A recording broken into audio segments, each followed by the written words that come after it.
ओम श्री गणेशाय नमः। ओम नमो भगवते वासुदेवाय। हरे कृष्णा कृष्ण कृष्णा हरे हरे, हरे राम राम राम हरे हरे। तव्हां सभिनी हरि भक्तन खे नमस्ते। प्यारा भक्तों, ही कथा पाण गुरु कृपा सां हासिल करे रहिया आहियूं। श्री गणपति सरस्वती जो दरे ध्यान करियां थो मां भागवत महापुराण जो बयान, जंहिंमें व्यासदेव ऐं सुखदेव जी कयो आहे श्री कृष्ण लीला जो गुणगान। सभई चयो जय भागवत महापुराण। प्यारा भक्तों, कल कथा में पाण ॾिठो हो त कहिड़े पाप करण जे करे कहिड़ी सज़ा मिलंदी आहे। अॼु पाण श्रीमद भागवत महापुराण साहिब जे 3 स्कंद जो 31 अध्याय शुरू करे रहिया आहियूं, जंहिंजो नालो आहे मनुष्य जूण जो वर्णन।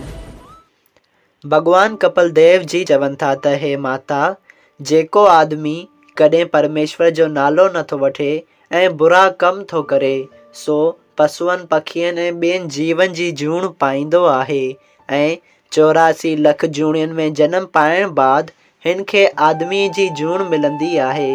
पर उहो आदमी काणू, कुॿो, अंधो, रोगी, बदशकल या कंगाल थी दुनिया में सभु कंहिं तरह जा दुख पाईंदो आहे। जो आदमी दुनिया में खूबसूरत, धर्मात्मा, हरि भक्त, नेतावान ऐं शाहूकार ॾिसण में अचे, तंहिंखे ईअं ॼाण त सुर्ग खां अची संसार में जनम पातो अथसि। हे माता, ज्ञानी आदमीअ खे इहे ॿई ॻाल्हियूं दुनिया में ज़ाहिर ॾिसी सुर्ग ऐं नर्ग मां अचण वारनि जो हाल मालूम थी सघे थो। जंहिं आदमीअ जो पाप ऐं पुञ ॿई कयल हूंदा आहिनि, सो जीव पंहिंजी कईअ जो फल भोगे वरी आदमीअ जो जामू पाईंदो आहे। जंहिंजा फ़क़ति पुञ हूंदा आहिनि, सो जीव मरण खां पोइ देवताउनि ऐं गंधर्वनि जो जामू पाए देवलोक ऐं सुर्ग में सुख भोगींदो आहे। हे माता, ही जीव देवता या आदमी या कुते ॿिले या कंहिं बि जीव जो जनम पाए उन जूण में परमेश्वर जी माया सां हमेशा रहण जी ख़्वाहिश रखी ख़ुशि रहंदो आहे ऐं संदसि मन परमेश्वर जी दया ऐं कृपा खां सवाइ संसारी माया खां अलॻि नथो थिए।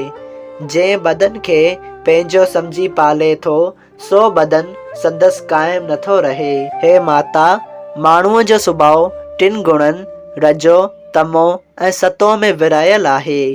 जंहिंखे रजो गुण ज़्यादा हूंदो आहे, सो राजसी कर्म करे सतलोक में वेंदो आहे ऐं तमो गुण ज़्यादा हुअण करे पाप करण सां पाताल में वञी नरक भोगींदो आहे। सतो गुण जी वाट सां चङा कम करे देवलोक में पहुचंदो आहे ऐं जप तप दान ऐं ॿिया जेके चङा कर्म आहिनि, से पिणु उन वांगुरु राजसी, तामसी या सतो गुणी थियनि था। पोइ जंहिंजो जहिड़ो सुभाउ हूंदो आहे, उन जो मन उन ॻाल्हि में लॻी उहो कमु कंदो आहे। पर ही जीव पंहिंजे सुभाउ जे मुआफ़िक़ कमु करे बार बार संसार में जनम वठी दुख भोगींदो आहे। आवागमन खां नथो छुटे। जहिड़ी तरह खूह मां पाणी भरण लाइ काठ जो चरखो ठाहे उन में माला मथे खां वठी पाणीअ ताईं ॻंढिबी आहे, पोइ उनखे घुमाईंदा आहियूं त मथीं कंगरीअ जो पाणी ॿाहिरि निकिरी ख़ाली थींदियूं आहिनि ऐं हेठियूं कंगरियूं जेके ख़ाली हूंदियूं आहिनि, से पाणीअ सां भरबियूं आहिनि। तहिड़ी तरह हिन जीव जी बि गत सम्झणु घुरिजे। जो हिकिड़े तन मां निकिरी पंहिंजनि कर्मनि जे फल भोगण लाइ चङो या बुरो जहिड़ो कमु कयो अथसि, उन मूजिबि अहिड़े शरीर में वेंदो आहे ऐं जंहिं तन में जहिड़ो कर्म करे उन वांगुरु ॿियो तन पाईंदो आहे। इहा ॻाल्हि ॿुधी देवहूति चयो त हे महाराज, जेकॾहिं इहो हाल आहे त छा जीव खे छुटकारो नथो मिले? तॾहिं कपिल देव जी महाराज चयो त हे माता, जनम ऐं मरण खां छुटण जी तजवीज़ मां तोखे ॿुधायां थो, सा कृपया ध्यानु ॾेई ॿुध। सच ॻाल्हाइण, इंसाफ़ सां हलणु, सभिनी जीवन जी रक्षा करणु, बिना मतिलब घणो न ॻाल्हाइण, ॿुधी न बिगाड़णु, बुरी संगत ऐं बुरे कमनि खां अलॻि रहणु, सदाईं चित प्रसन्न रखणु, जेके परमेश्वर ॾिए उन ते संतोष करणु, कंहिं वटि दौलत ॾिसी हसद न करणु, शुभ कर्म करे दुनिया में नेक नाम करण, कंहिं बि ॻाल्हि जी बदनामी न खणण, कंहिं ते कावड़ न करण, धर्म सां कमाई करे पंहिंजा ॾींहं काटण, परमेश्वर जे चरणनि में प्रीत रखण, परमेश्वर खे पंहिंजो मालिक ऐं पैदा कंदड़ रिस्क ॾियण वारो ॼाणण, कंहिं जीव खे दुख न ॾियण, पराई नारीअ सां संग न करण, साधन संतन ऐं ब्राह्मणनि जी शेवा करण, परमेश्वर जूं कथाऊं ऐं कीर्तन ॿुधण, परमेश्वर जे नाले जो भॼन करण, वॾनि जी शेवा में रही कॾहिं बि उन्हनि जी बेइज़ती न करण, चङनि ऐं ख़राब ॻाल्हियुनि में परमेश्वर जी इच्छा सम्झण, पंहिंजे कर्म धर्म में लॻो रहण। हे माता, इहो जनम मरण खां छुटण जो उपाउ आहे। हे माता, जो जीव आदमीअ जो जामू पाए मथे चयल कम कंदो आहे, सो जीव आवागमन खां छुटी भवसागर पार लंघी वेंदो आहे। पर इहो ज्ञान सत्संग करण ऐं पुराणनि जी कथा ॿुधण खां सवाइ मिली नथो सघे।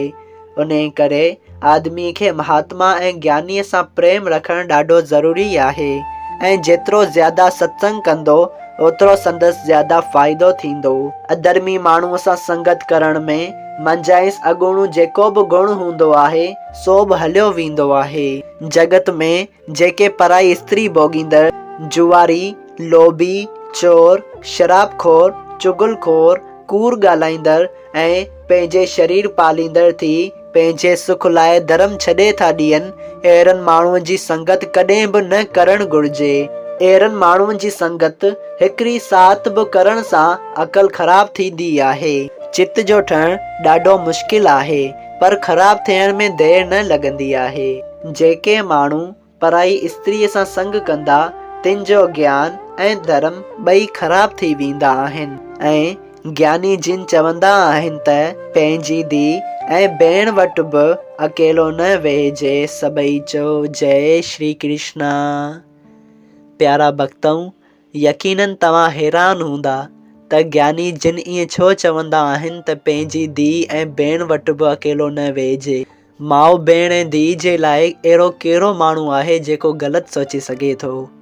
त कृपया इन सिंसे खे दूरि करण लाइ हिन कथा जे ॿिए भाग जो इंतज़ारु कंदा, सभई चओ जय श्री कृष्णा। श्रीमद भागवत महापुराण साहिब टियों स्कंद 31 अध्याय पहिरियों भाग संपूर्ण थियो। अगरि तव्हां सभिनी हरि भक्तनि खे हिन कथा मां लाभ हासिल थियो हुजे त कृपया हिन कथा खे ॿियनि हरि भक्तनि सां शेयर कजो त उन्हनि जो बि भलो थिए ऐं तव्हांजो बि भलो थिए। सभई चओ जय सिया राम, राधे राधे।